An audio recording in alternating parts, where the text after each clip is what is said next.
দিন যায় তো রাত যায়, এভাবেই দিন যাচ্ছিল। চারুর পরীক্ষা এসেই গেল। দিনে পড়ার সময় হয়ে ওঠে না দেখে রাত জেগে প্রিপারেশন নিচ্ছে। ইদানিং বৃত্তের মুখোমুখি খুবই কম হয়। পরীক্ষার জন্য বৃত্ত তেমন একটা জ্বালাতন করে না, শুধু দূর থেকেই দেখে চোখের শান্তি মেলায়। কাল থেকে পরীক্ষা শুরু হবে চারুর, তাই রাতে পড়ছিল চারু। বৃত্ত চারুর ঘরের কাছে এসেও বারবার ফিরে যাচ্ছে। হাত বাড়িয়ে দরজায় টোকা দিতে গিয়েও থেমে যাচ্ছে। ফের হাত বাড়িয়ে টোকা দিতে যাবে, তার আগেই দরজা খুলে গেল। চারুও চমকালো। বৃত্তকে এমন অবস্থায় এমন সময় আশা করেনি। রাত তখন 2টো। চারু চোখ ঘুরিয়ে চারপাশটা দেখে নিল। কাউকে নজরে এলো না। চারু ভারী স্বরে প্রশ্ন ছুড়ল, এত রাতে আপনি এখানে? হিমশিম খেলো বৃত্ত। কি যে বলি, মাথা চুলকে বলল, ওই আসলে তুমি কি পড়ছিলে? হ্যাঁ। ও, খেয়েছো? হুম। কাল থেকে তো পরীক্ষা, পড়তে কোনো প্রবলেম হচ্ছে না? না না। বৃত্ত হাঁসফাঁস করলো। আর কি বলা যায়? কিছুক্ষণ চুপ থেকে চারুকে দেখলো।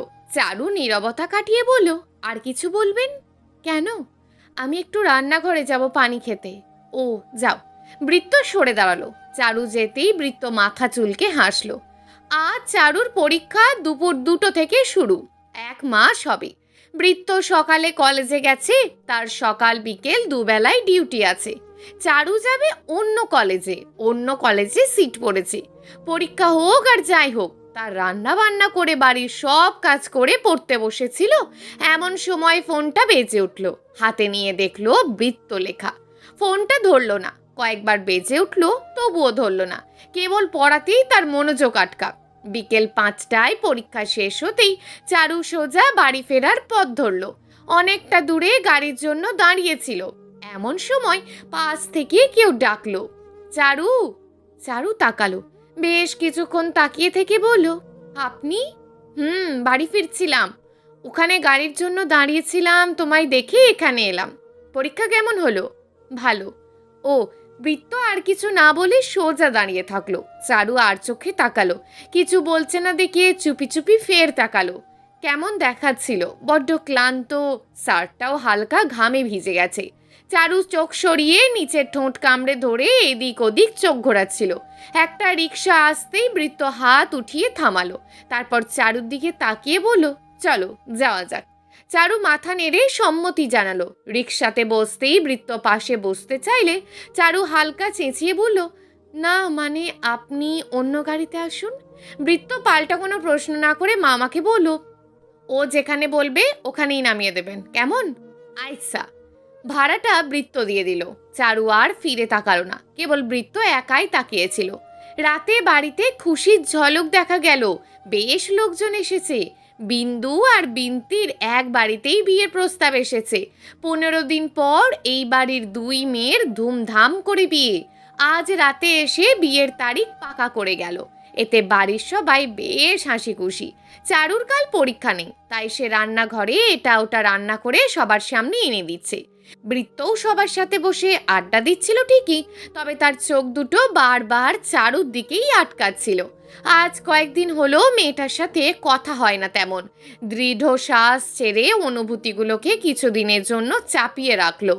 খাবার টেবিলে হইচই পড়ল। বৃত্ত চুপচাপ কোনো কথা না বলে কোনো দিকে না তাকিয়ে খেয়ে ঘরে চলে গেল। চারু একবার তাকালো। আজ বৃত্তকে বড্ড কেমন কেমন দেখাচ্ছে। কাজ শেষ করে ঘরে গেল চারু। মায়ের কাছে বসে মাথায় তেল নিতে নিতে বলল, মা। হ্যাঁ। আর কিছুদিন পর এবারে ঋণ শোধ হবে। তারপর আমি আর তুমি অনেক দূরে চলে যাব। তখন তোমায় কাজ করতে হবে না, আমিই সব করব। হ, আমিও তাই ভাবলুম। ছোট্ট একটা দায়িত্বে যেন চারু ভীষণ ক্লান্ত। মুখ ফুটে কাউকে বলতে পারে না, কেবল নিজের মাঝে লুকিয়ে রেখে মন ভারী করে। সেও তার মনকে বুঝতে পেরেছে। মন যে তার ডাকে সাড়া দিতে চাইছে, বারবার মনকে সে বোঝাচ্ছে, মন বুঝছে কই। ভাবনার মাঝে ফোনে টুং করে একটা মেসেজ এলো। তাতে লেখা, ফ্রি থাকলে একটু ছাদে এসো। অনেকক্ষণ ফোনের দিকে তাকিয়ে থেকে ফোনটা রেখে পড়তে বসলো চারু। ওদিকে ছাদে বৃত্ত অপেক্ষা করছিল। বেশ কিছুক্ষণ পর আর একটা মেসেজ দিল, আসবে না? এতেও কোনো জবাব এলো না। এখনকার মতন হাল ছেড়ে একাই ছাদে বসলো। আকাশে চাঁদ নেই, মেঘে ঢাকা পড়ে গেছে। বৃত্ত আনমনে হাসল। কাকিমা, এখন কি কিছু করতে হবে? হ্যাঁ রে চারু, নারকেলগুলো কুড়ে দে, নাড়ু বানাতে হবে। আমি করে দিই আপা, আমার মাইয়াডার কাইল পরীক্ষা আছে, একটু পড়ুক। আচ্ছা তুই যা।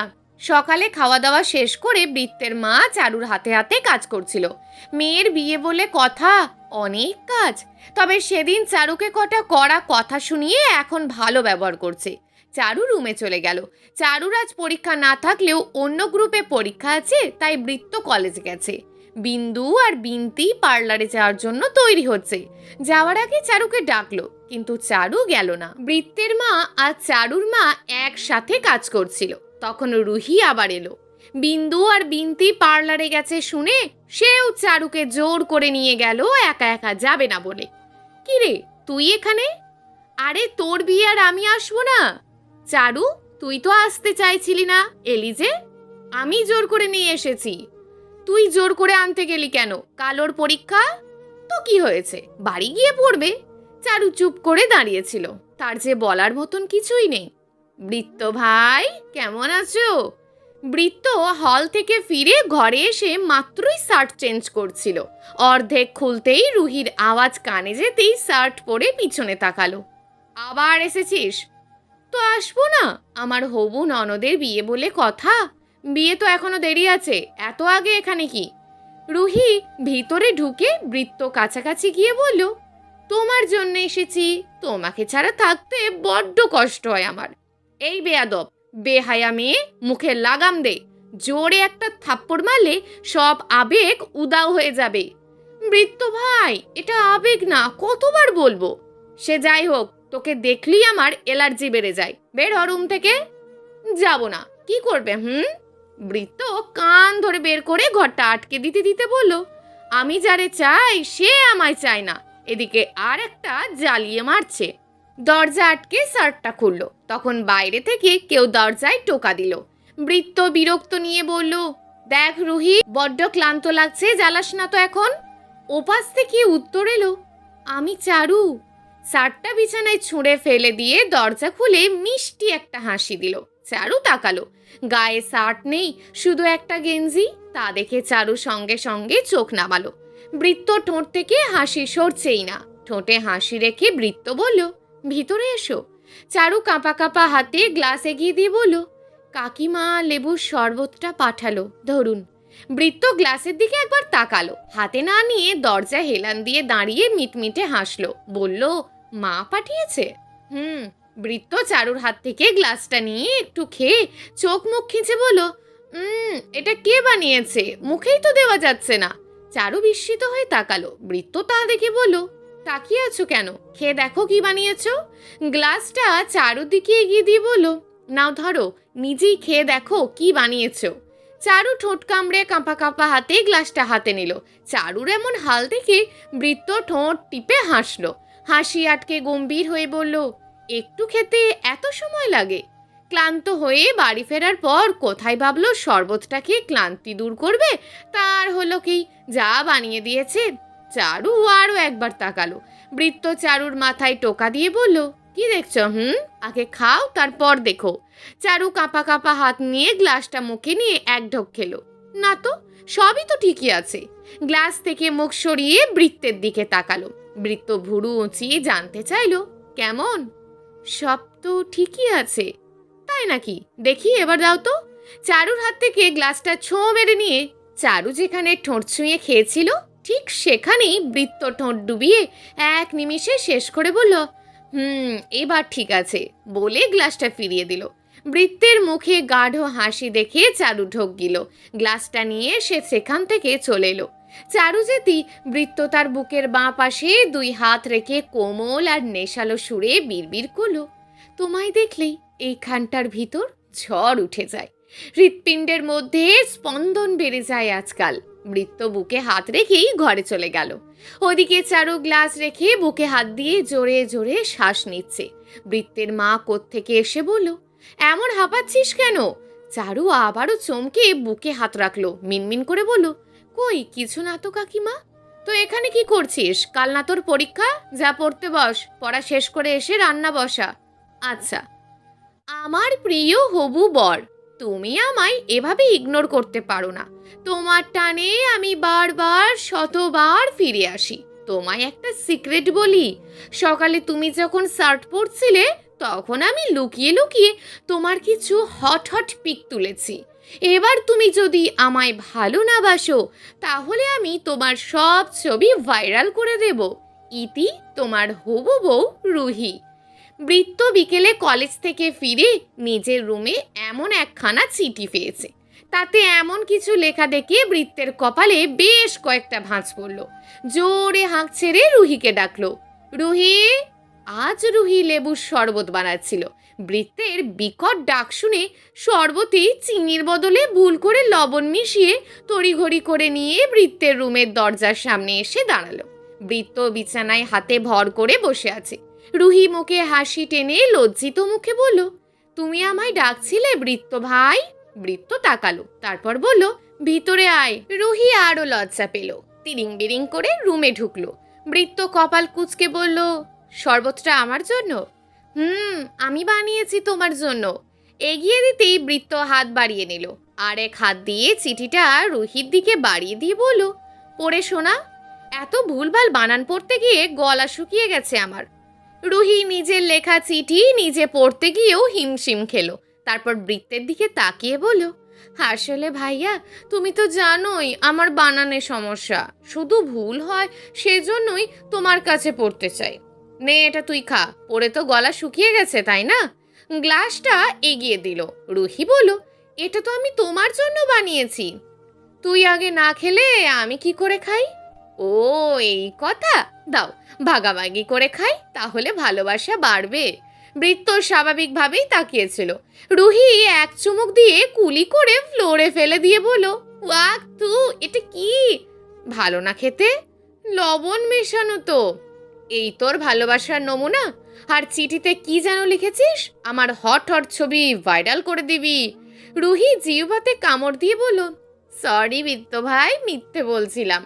বৃত্ত উঠে দাঁড়ালো। রুহির কান ধরতে যাবে তার আগেই রুহি ঘর থেকে দৌড়ে পালালো।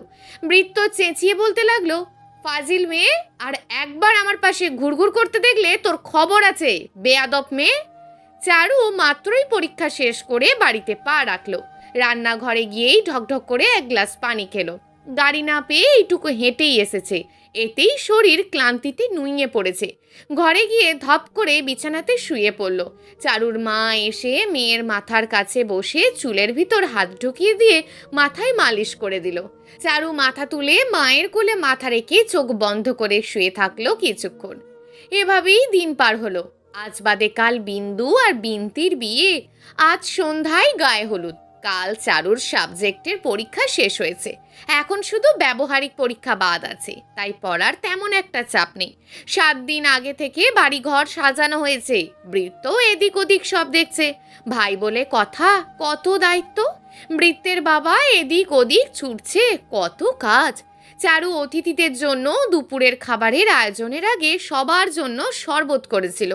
এমন সময় বৃত্ত লাল টকটকে পাঞ্জাবি পরে চুপি চুপি রান্নাঘরে এলো। সামনে হাতে ভর করে দাঁড়িয়ে ডাকলো, চারু। চারু কেবল চোখ তুলে তাকালো। বৃত্ত ঠোঁট এলিয়ে হেসে বলল, আমায় কেমন লাগছে? একদম নতুন বরের মতো লাগছে। চারু কিছু বলার আগে পিছন থেকে রুহি এমন কথাটা বলে জবাব দিল।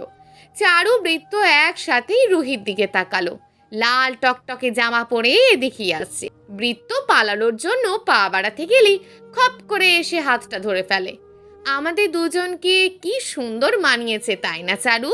চারু হেসে জবাব দিল, বেশ মানিয়েছে। বৃত্ত চোয়াল শক্ত করে চোখ ছোট ছোট করে চারুর দিকে তাকালো। রুহি বৃত্তের হাত আঁকড়ে ধরে লজ্জা পেয়ে বলল, দেখেছো বৃত্ত ভাই, সবাই একই কথা বলে। বৃত্ত হাত ছাড়িয়ে বলল, একটু লজ্জা নেই না তোর? ভালো হবি না, মামাকে বলতে হবে। আব্বা জানে। কি জানে? আমরা দুজন বিয়ে করব। এই, যাবি এখান থেকে? মাথা গরম করাস না। যাব না। চারু শরবত নিয়ে অতিথিদের কাছে চলে যেতেই বৃত্ত রুহিকে বলল, ঠিক আছে, তাহলে আমিই চলে যাই, একদম পিছন পিছন আসবি না। মুখ বাঁকিয়ে রুহি ওপরে চলে গেল। চারু সবাইকে গরমে ঠান্ডা শরবত দিয়ে আসতে নিলেই বৃত্ত পথ আটকে দাঁড়ালো। বুকে হাত গুজে বলল, আমায় একটা শরবত দাও। চারু একটা বৃত্তের দিকে বাড়িয়ে দিল। বৃত্ত এক হাতে ধরল, তারপর একটু ঝুঁকে বলল, বললে না তো কেমন দেখাচ্ছে আমায়। চারু কিছুটা পিছনে সরতে গিয়ে পড়ে যেতে নিলেই বৃত্ত পিঠে হাত দিয়ে চেপে নিজের বাহুতে চেপে ধরল। এমন কাণ্ড খেয়ালে আসতেই চারু ধাক্কা মেরে দূরে সরে যেতে চাইলে নিলেই বৃত্ত পিছন ফিরে মিষ্টি করে ডাকলো, চারু শুনছো? সন্ধ্যের আকাশে মেঘ জমেছে, সেদিকে কারোর খেয়ালটি নেই। চারু বৃত্তের ডাকে সাড়া না দিয়ে সেখান থেকে চলে আসতেই বৃত্তের মায়ের মুখোমুখি হলো। খপ করে হাতটা ধরে ফেললো বৃত্তের মা, চোখ রাঙিয়ে আড়ালে নিয়ে গেল। বৃত্তের মা কিছু বলার আগেই চারু বলে উঠল, কাকিমা বিশ্বাস করো, আমি এমন কিছু করিনি, তুমি যা বলেছ তাই শুনছি। তাই শুনছিস?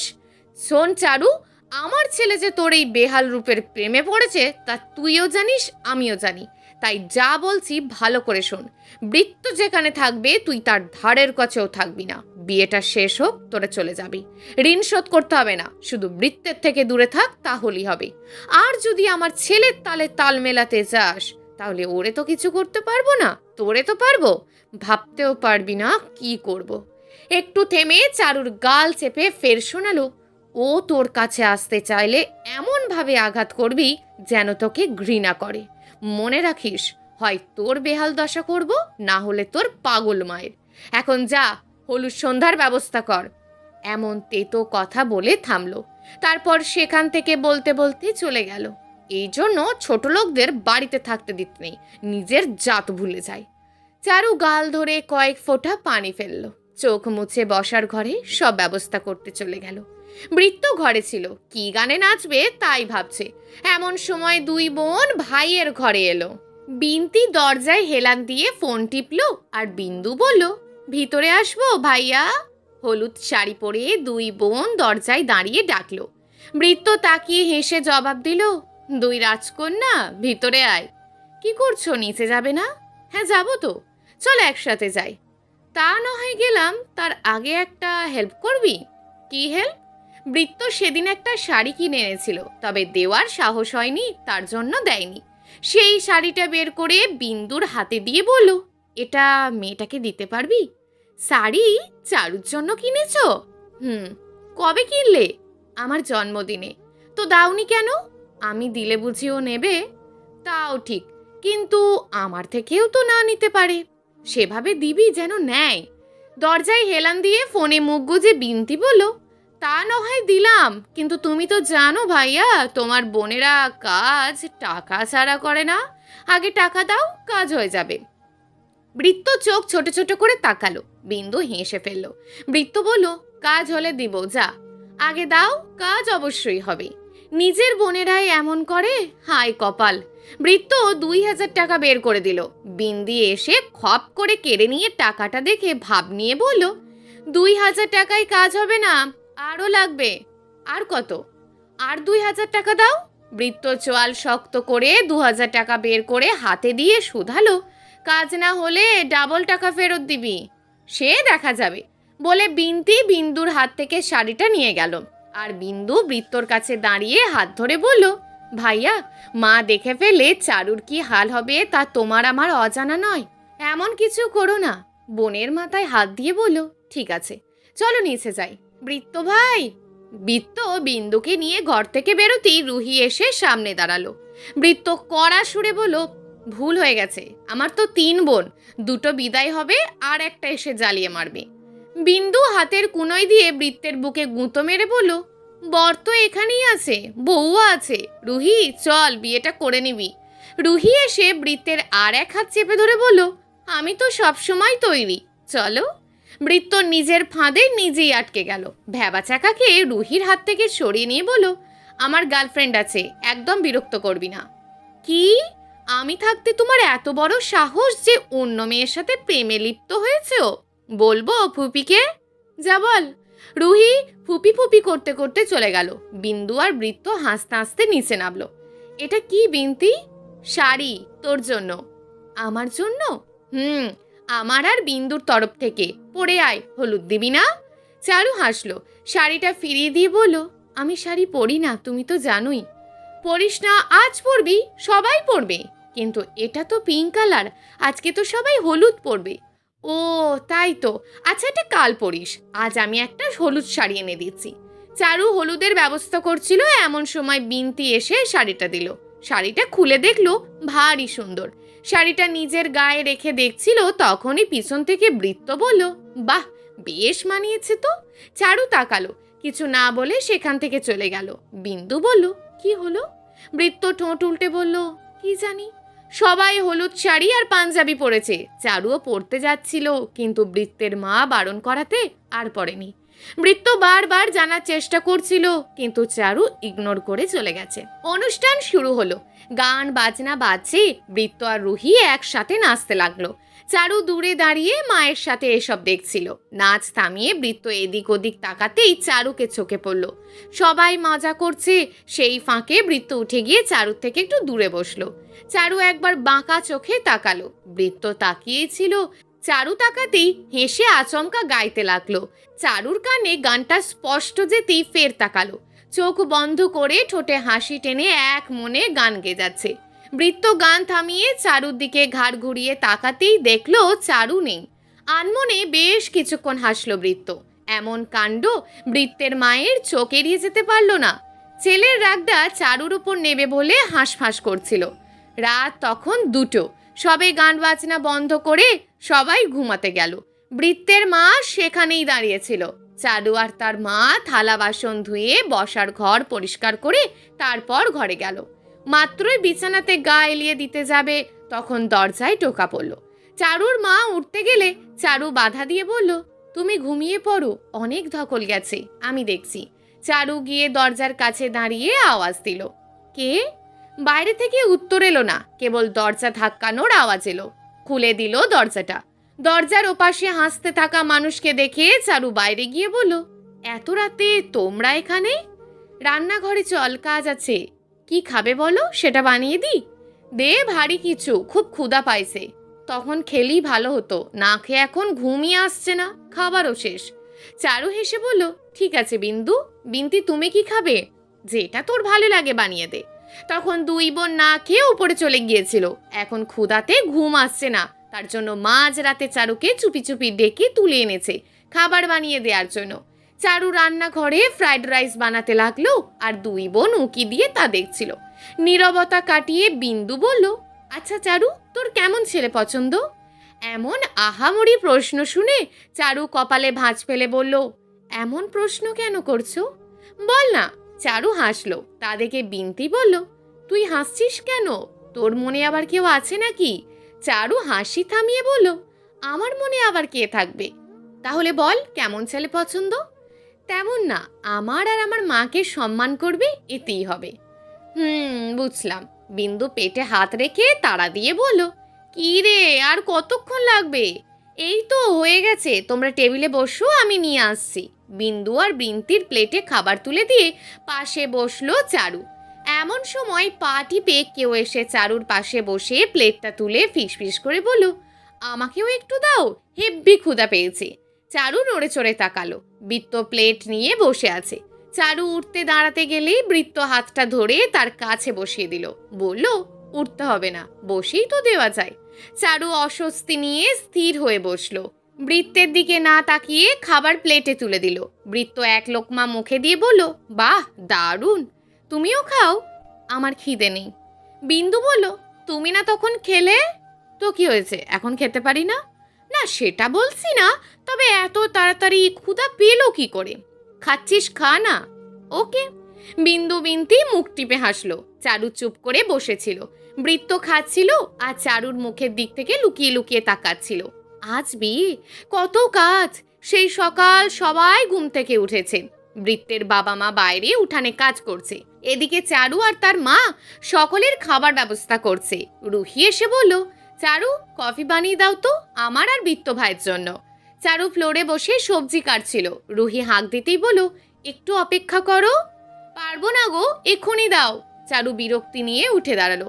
কফি বানিয়ে দিলে তো, তা রুহি বৃত্তের রুমে নিয়ে গেল। বৃত্ত ভাই ঘর খোলো। বৃত্ত খালি গায়ে উপুর হয়ে বেঘরে ঘুমাচ্ছিল। রুহি বেশ কিছুবার ডাকার পর সাড়া পেল। কে? ঘুম জড়ানো ভারী কণ্ঠে বৃত্ত আওড়ালো। রুহি বলল, আমি রুহি, কফি এনেছি তোমার জন্য। লাগবে না, তুই খা, আমায় ঘুমাতে দে, এটা তো তোমার জন্য বানিয়েছি। ভিতর থেকে কোনো উত্তর এলো না। অনেক ডাকলো, সাড়া না পেয়ে ঠোঁট উল্টে চলে গেল রুহি। দুপুরে সবাই সেজে গুজে অপেক্ষা করছে কখন বর আসবে। চারু বিন্দুদের কাছেই ছিল। বাড়ি ভর্তি হইচই শুরু হলো, বর এসেছে, বর এসেছে। সবাই সেদিকে গেল। বৃত্ত গিয়ে সোনার চেন পরিয়ে দিয়ে নামালো। বরপক্ষকে বেশ খাতির যত্ন করলো। রুহি বরের হাত ধোয়ালো, তা নিয়ে বেশ কিছুক্ষণ মজা হলো। ওদিকে বিন্দু আর বিন্তি মিলে জোর করে চারুকে শাড়ি পরিয়ে দিয়ে হালকা সাজিয়ে দিয়েছে। একদম বাঙালি বাঙালি লাগছে। চুল ছেড়ে তাতে একটা গাঁদা ফুল গুজে দিয়েছে। বৃত্ত পিঙ্ক রঙের পাঞ্জাবি পরেছে, চারু তা জানে না। এটা নিয়ে যে ঝামেলা হতে পারে তাও চারুর জানা ছিল না। বিয়ে পড়ানো শুরু হবে বলে বউ নিয়ে যাওয়ায় ডাক এলো। বৃত্ত নিজে এলো বোনেদের নিতে। ঘরে পা রাখতেই চোখ আটকে গেল দুই বোনের পাশে দাঁড়িয়ে থাকা স্নিগ্ধ মায়াবী শ্যামবতীর দিকে। চারু আঁচলের এক কোণা ধরে আঙুল পেঁচিয়ে খেলছে। বৃত্ত ভেজা ঢোক গিলে ভিতরে ঢুকে বলল, চল যাবি। কথাটা চারুর দিকে তাকিয়ে বলল। বিন্তি হাসলো। বিন্দু বলল, কাকে নিয়ে যেতে এসেছো, আমাদের নাকি চারুকে? বৃত্ত চোখ ঝাঁকিয়ে উঠল। চোখ ছোট্ট ছোট্ট করে জবাব দিল, বিয়ে তো তোদের, ওর দিকে নজর দিচ্ছিস কেন? আমরা কখন দিলাম, তুমি তো ওর দিকে তাকিয়ে কথাটা বললে। চারু বেশ লজ্জা আর অস্বস্তি একসাথে নিয়ে মাথা নিচু করে দাঁড়িয়েছিল। বৃত্ত বলল, এই চল তো, বিদায় হবি। বৃত্ত তাদের নিয়ে গেল। পিছন পিছন চারুও গেল। বৃত্তের মায়ের চোখে পড়তেই ফস করে উঠল। মানুষ দেখে কিছু বলল না। বিয়েটা বেশ সুন্দরভাবেই সম্পূর্ণ হলো। চারু এক কোণে বিদায়ের পর্ব দেখছিল। এই প্রথম বৃত্তকে কান্না করতে দেখল। দুই বোনকে একসাথে বুকে আগলে কান্না করছিল। চারু কেবল তাকিয়েই থাকলো। বিন্দু আর বিনতিকে গাড়িতে তুলে দিতে গেল বৃত্ত। সাথে সাথে সবাই গেল। বৃত্তের মা কান্নায় ভেঙে পড়েছিল। তা দেখে চারু এগিয়ে গিয়ে পাশে বসলো। বলল, কাকিমা কান্না করো না, ওরা খুব ভালো থাকবে দেখো। বৃত্তের মায়ের তখনকার রাগটা এসে মাথায় জেঁকে বসলো। ফস ফস করে ডুকরে উঠে চারুকে নিজের থেকে দূরে ধাক্কা মেরে ফেলে দিয়ে চেঁচিয়ে বলে উঠল, তুই আগে বাড়ি থেকে বিদায় হ ছোট লোকি, তোর চালাকি আমি বুঝি না? এমন সেজে গুজে আমার ছেলের আশেপাশে দাঁড়াতে বারণ করেছি না? কেন শাড়ি পরেছিস? চারু বেশ ভয় পেয়ে নিজেকে গুটিয়ে নিল। বৃত্তের মায়ের আওয়াজ পেয়ে রুহি আর চারুর মা দৌড়ে ভিতরে এলো। চারুর মা মেয়েকে এমন পড়ে থাকতে দেখে টেনে তুলল। রুহি ফুপির হাত ধরে বলল, কি হয়েছে ফুপি? বৃত্তের মা মারার জন্য হাত তুলে এগিয়ে যেতেই বৃত্ত এসে ধরে ফেলল। আস্তে আস্তে বাড়িতে মানুষে ভরে গেল। বৃত্তের বাবা এসেও জানতে চাইল কি হয়েছে, বৃত্তের মা এমন কেন করছো? বৃত্তের মা বলল, এই ছোট লোকটারে বাড়ি থেকে বিদেয় করো, আমার ছেলেটারে ফাঁসাচ্ছে। এই জন্য বৃত্ত তার মাকে থামিয়ে দিয়ে বলল, কি হয়েছে মা, এমন বাজে ভাষায় কেন কথা বলছো? কি করেছে চারু? কি করেছে? হ্যাঁ, আচ্ছা তুই সত্যিই আমার ছেলে তো? তোর রুচি এত খারাপ কবে থেকে হলো যে এই ছোট লোকটার পাল্লায় পড়লি? বৃত্ত এবার রেগে গেল। গলার রগ ফুলে উঠল। চারুর দিকে তাকাতেই দেখলো চারু মুখ চেপে কান্না করছে। এতে যেন বৃত্ত আরো বিগড়ে গেল। বাড়ি ভর্তি লোককে তোয়াক্কা না করে বলল, মা তুমি এমন করে ওর সাথে কথা বলতে পারো না। তোমার পছন্দ না ভালো কথা, সংসার আমি করব, আমার পছন্দ হলেই যথেষ্ট। বৃত্তের মা আরো বাজে ভাষা বলতে লাগলে বৃত্তের বাবা ধমকে বলল, থামো বলছি, এসব কথা পরে হবে। বাড়ি ভর্তি লোক কি বলবে কি? তুমি আমায় চুপ করাচ্ছ? নিজের ছেলেকে তো মানুষ করতে পারলে না, আবার বড় বড় কথা বলছো। পরিবেশটা বিগড়ে গেল। এদের মধ্যে রুহি গিয়ে বৃত্তের কাছে ফোড়ন কেটে বলল, ছি ছি বৃত্ত ভাই, তোমার রুচি এত খারাপ যে তুমি... পুরো কথা শেষ না হতেই রুহির গালে কষিয়ে একটা থাপ্পড় পড়ল। রুহি ফ্লোরে পড়ে গেল। চারুর বিষয়ে একটা বাজে কথা কারোর মুখ থেকে শুনতে চাইছি না, না হলে আমি কাউকে ছেড়ে কথা বলবো না। শেষের কথাটা বৃত্ত মায়ের দিকে তাকিয়ে চোখ রাঙিয়ে দাঁতে দাঁত পিষে বলল। চারু চমকে জোরে জোরে শ্বাস নিতে লাগলো। রুহির মা এসে ধরল। রুহির বাবা বৃত্তের দিকে হাত তুলে রুখে যেতেই চারু এসে ধরল। আপনারা ঝামেলা করবেন না, আমি এক্ষুনি এই বাড়ি ছেড়ে চলে যাচ্ছি। বৃত্ত হাত চেপে ধরে বলল, কোথাও যাবে না তুমি। বৃত্তের মা এসে বৃত্তকে সবার সামনে গায়ে হাত তুলতে গেলে বৃত্তের বাবা ধরে ধমকে সেখান থেকে ঘরে আটকে রেখে আসলো। পরিবেশ স্বাভাবিক করতে সবাইকে চলে যেতে বলল। বৃত্ত এখন চারুর হাত ধরে আছে, চারু হাত ছাড়ানোর শত চেষ্টা করে যাচ্ছে। রুহির বাবা মা মুখোমুখি করে মেয়েকে নিয়ে চলে গেলেন আর বৃত্তকে আঙুল উঁচিয়ে শাসিয়ে গেলেন। ওপর থেকে বৃত্তের মা গাল মন্দ করতে করতে চারুকে বলতে লাগলো, তুই আমার বাড়ি থেকে এখনই বের হ, ছোট লোকের বাচ্চা, বের হ বলছি। চারু আর তার মা কেঁদেই যাচ্ছে। জোরে ঝ্যাংটা দিয়ে হাতটা ছাড়িয়ে নিয়ে এক কাপড়েই বাড়ি ছেড়ে চলে গেল চারু আর তার মা। বৃত্ত আটকাতে গেলে চারু চেঁচিয়ে উঠল, আপনি দয়া করে আমার পিছনে আসবেন না। আপনি আমার জীবনটাকে আজ সবার সামনে জোকার বানিয়ে দিলেন। বারণ করা সত্ত্বেও পিছনে পড়ে আছেন। আমি সব ঠিক করে দেব চারু, আমার কথা শোনো। চারু বৃত্তের কথা না শুনে কাজল লেপটে কান্না করতে করতে বাড়ি ছাড়ল। বৃত্ত ফ্লোরে বসে ক্লান্ত সুরে আওড়ালো, যেও না চারু, শোনো। চলবে গল্প চারু বৃত্ত, লেখিকা জুলি জোনাকি। প্রিয় দর্শক বন্ধুরা, এই গল্পটি চলমান এবং এখনও বেশ কয়েকটি পর্ব দেওয়া হবে। পরবর্তী পর্বগুলো নিয়মিত পেতে আমাদের চ্যানেলটিকে অবশ্যই সাবস্ক্রাইব করে রাখবেন। দেখা হবে পরবর্তী ভিডিওতে। ততক্ষণ ভালো থাকুন, সুস্থ থাকুন এবং নিজের পরিবারের খেয়াল রাখুন। ধন্যবাদ।